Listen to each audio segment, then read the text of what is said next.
This section of the chapter on the respiratory system is going to introduce a few gas laws that are relevant to understanding respiratory function. The book introduces these separately in the sections that they're relevant to, but I want to put them all together to begin with. Before I get into the few observations that are relevant to understanding respiratory function in some detail, I want to introduce an idea that gases can be thought of as behaving under idealistic conditions. The molecules that make up a mixture of gas are so far apart relative to their individual sizes and moving, relatively speaking, pretty quickly that they don't ever really interact with each other. So in chemistry they have a concept called the ideal gas law, which is not a perfect explanation of what's going on, but makes some assumptions that are pretty much correct, and therefore we can assume that the individual gases behave independently. Also, before we get underway, I want to remind you of this equation which we met in the book back in the blood chapter and is reintroduced here. F stands for flow, delta P is the change in pressure, and R is resistance. So when we learned about blood flow, it was dependent on the change in blood pressure within the system over the resistance from the blood vessels. Here, airflow is dependent on the changes in pressure and resistance in the tubes that are the bronchi and bronchioles.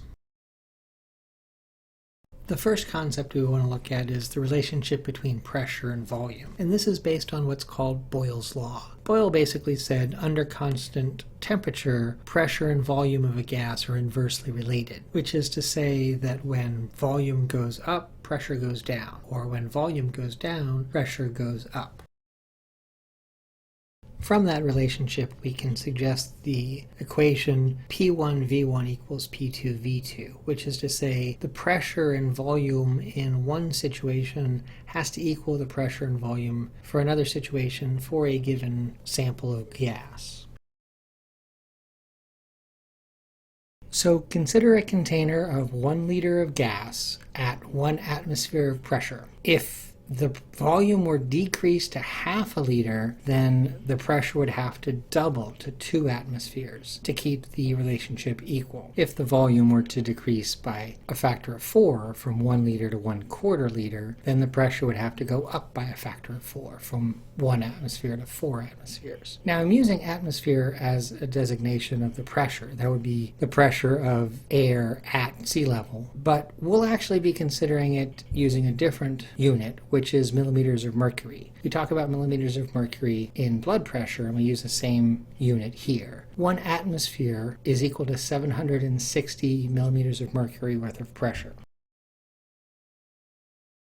The next property of gas we want to consider is what's referred to as partial pressures, and that's characterized by Dalton's law. A definition of partial pressure is that the total pressure of a mixture of gases is a summation of the pressures exerted by each component gas. We can calculate partial pressure by multiplying the percent volume of a particular gas in a mixture by the total pressure of the mixture, which is to say that the total pressure, P sub T, is equal to pressure of the first gas plus the pressure of the second gas plus the pressure of the third gas plus the pressure of the fourth gas plus.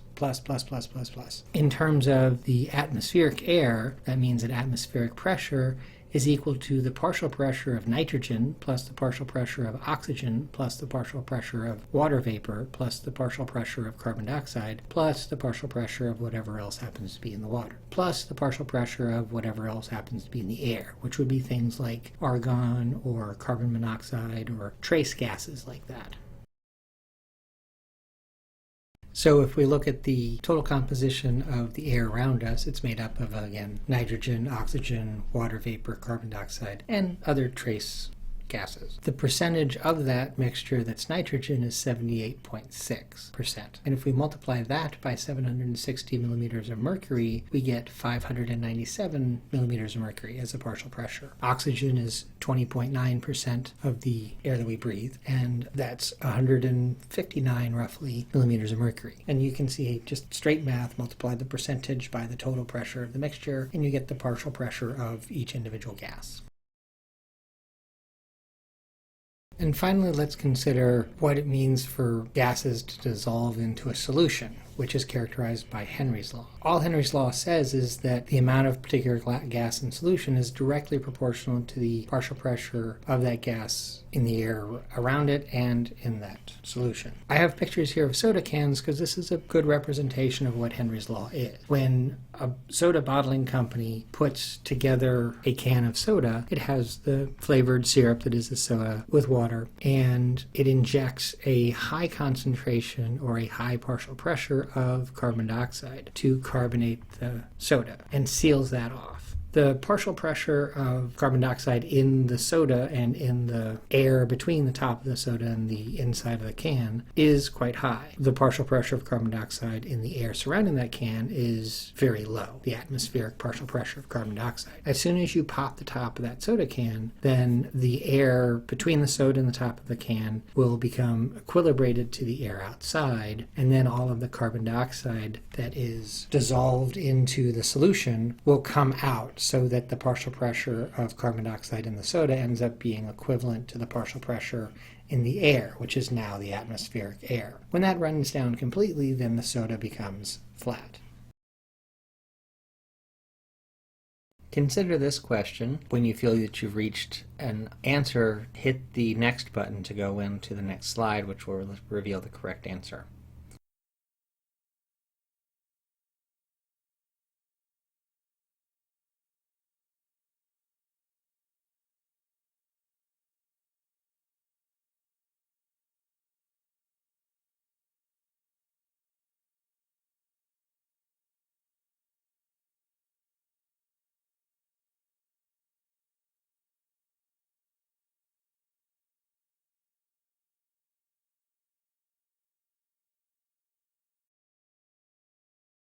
According to Boyles' law, volume and pressure are inversely related. So if 10 liters of gas goes to 5 liters of gas, the pressure, 500 millimeters of mercury, has to double to 1,000 millimeters of mercury.